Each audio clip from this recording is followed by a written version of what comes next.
Our Workplace Justice Project represents low-wage workers who haven't been paid properly. So we're talking about the working poor, folks who are earning maybe $8, $9 an hour, and they come to us when they realize they haven't even been paid that minimal amount that they're owed. I started off as the line cook, and then I moved to a kitchen supervisor. When I noticed that things were kind of a little weird on my part, was more of schedules would start to get changed. What I would notice the most was we were getting 2 paychecks. So it wasn't on one check. We had two separate filings. They came to us back in 2013 when they noticed that something was amiss with their paychecks. When they opened up the new restaurant, it was very convenient to treat it as if it was 2 separate jobs and not get compensated for that.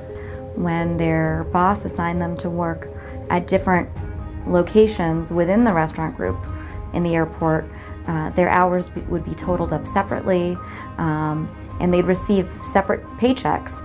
Several had been working really long hours, well over 40 per week. The law states that we're supposed to have 40 hours in a work week. I mean, we go over that point, then you owe us more compensation for that because that's what you're supposed to do.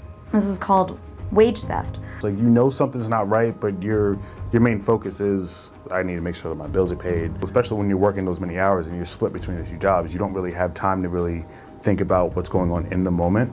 And there were other violations too. For example, several of the workers had to come in every few months to spend 2 or 3 hours cleaning the restaurants top to bottom without any payment at all. So you come in and we'll have some pizza, we'll have some beer, and then we'll just clean the restaurant. Don't worry about clocking in. There was a very tight bond there because you're there so much and you're there split between different restaurants that you kind of, it's like, all right, well, do me a favor, do me a favor, do me a favor, and you don't realize that you're in that abusive relationship until after you leave it and you see what's going on. So I mean, at that point, it's like, it's very psychological at that point. These practices are unfortunately not uncommon in restaurants.